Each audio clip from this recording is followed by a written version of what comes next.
And falling short of experience means that there hasn't been enough emphasis on the right approach to this wisdom, which is to experience it, not to remember it, not to recite it.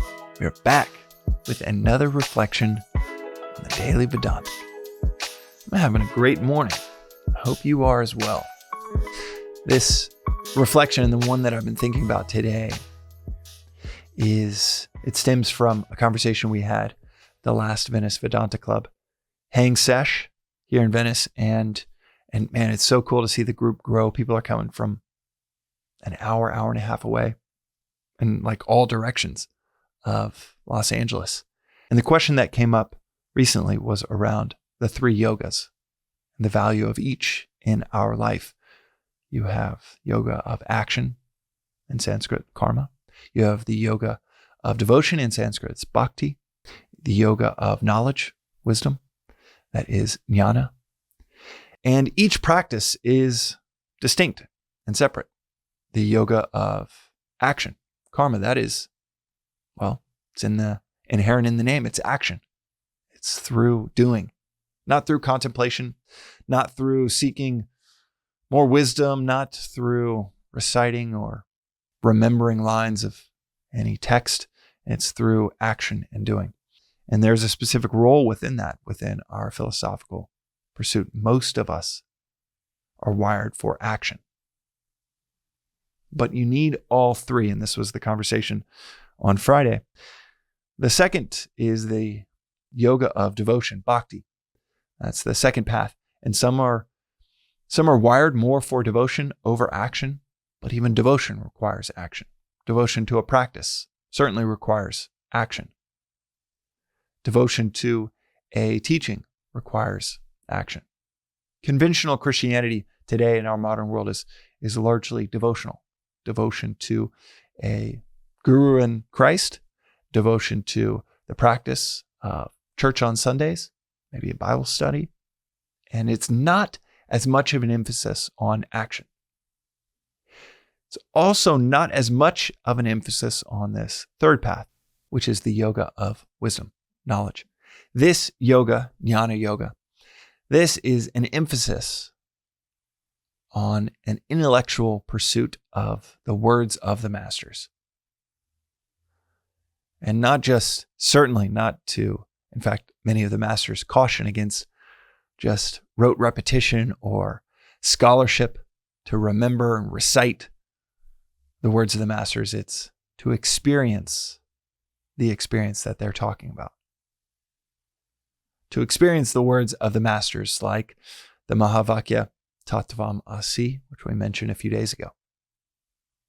To experience it, not to remember it, not to pull it out in some vain attempt to show people your scholarship, but to experience those words through study, then through reflection, and then through meditation and experience.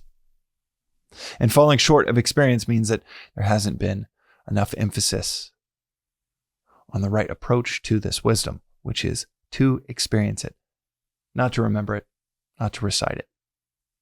But even if someone is wired for one of these, a predominant wiring for action or devotion or knowledge, you need all three. These are like the three gospels. Three gospels of experience. This is related to the episode a few days ago where we talked about experience over belief. Within this philosophy, there's so much more emphasis placed on experience, not credos and belief systems and saying words in a certain order so that your community knows that you're part of their system. It has very little to do with that. It has so much more to do with experience. And the experience within all three of these paths, experience, it reinforces and fortifies the others. So karma, the path of action. I am certainly starting 5 companies in the last 15 years, helping start countless others, and father of 3 little girls, making music, 2 different Vedanta podcasts. I am wired for action. And action is so valuable for the other too. You need devotion. It's said that the difference between, it's great sage on a teacher on YouTube. So if you need all three, what is the difference between them? Sometimes it's described as like the left foot and right foot. You need both to walk. Action isn't more important than knowledge. You need both. The Gita famously, so paradoxically, topsy-turvy, just Krishna talking to Arjuna. Arjuna is like, what is more important, action or knowledge? You've got to tell me, just tell me one. And that is just our efficient metabolic desire to not expend energy in multiple directions. We just want to know the one thing, the one phrase, the one path. And it's not one. It is, as my friend John Vervaeke would say, it's an ecology of practices that reinforce each other. Fitness is not working out one muscle. Working out your legs allows you to gain more muscle mass when you work out your arms. As paradoxical as it might seem, that is crystal clear science at this point. Working out your legs allows you to build more muscle mass in your arms because of its relation to releasing the right hormones, the right,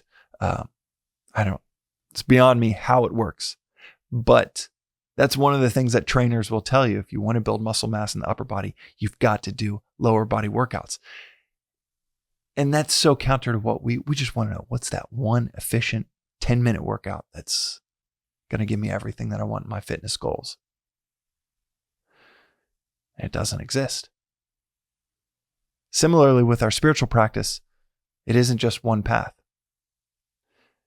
It's like saying, what's more important to get to Paris from LAX? The Uber to the airport or the airplane? The Uber is like action. It is what you need in the beginning. And you need a lot of it. A G6 plane, that's like Jnana yoga. That's going to get you anywhere you want to go really fast, but you don't start there. Perhaps you need a few miles, maybe a few years in focusing just on action. Devotion is what makes you buy the ticket. Makes you think about Paris, the destination you want to end up in. It's the first step and it's the last step. It's getting off the plane and getting where you actually want to end up. It is the first step. It's buying that ticket, and it is calling the Uber. You need all three. Karma is so valuable. Action is so valuable because that action is what heats us up to show us where our work lies. As a father of three, someone building companies, it's constant spotlights on, wow, there's so much work I need to do in this area or that area. That's the value of karma versus just sitting in an ashram, never acting, never getting heated up because you're constantly seeking relief from the world. Swami will say quite often that you could be a devil in an ashram or a saint in the boardroom. It's not what you do, it's what you do it for. Karma is so great for heating us up and so showing us where, oh yeah, I thought I understood that, and I don't embody it yet. Devotion, that's what keeps us going to our practice each morning, to continuous daily study, reflection, even 5 or 10 minutes. That devotion leads us to the reflections that then inform which action to take. That then take that information that's sitting in the book 5 feet away, and it helps cultivate that information into transformation, into wisdom, which is Jnana yoga. Jnana yoga, the path of wisdom, path of knowledge, is nothing without devotion. Anyone knows, reading a great book once, how limited our retention of that information is, much less, not to mention, as John Vervaeke again would say in this scenario, the things that have lasted 1,000 years, they're not meant to be read for information. They're read for transformation. And by definition, they won't make a whole lot of sense, perhaps at the first read or second read, because the person that we are aiming to become is not the person that is reading it for the first time. But if it's lasted for 1,000 years, 2,000 years, 2,500 years, there's probably some value in that text, especially if the lighthouses throughout history cite these texts as the source of their wisdom. But you need all three paths. They're like three ropes braided together that make all three stronger. Action, devotion, knowledge. And each have their own gospel to them, their own message that reinforces the message of the others, but a message that you'd only get through a pursuit of that path. That's today's reflection on the daily Vedantic. Maybe taking some of these concepts that have spoken to you in recent days or weeks, taking them out into the wild, into the world, taking them from knowledge and into action might show you another dimension to them. I know that is the case for me so often. We'll see you next time on the Daily Vedantic.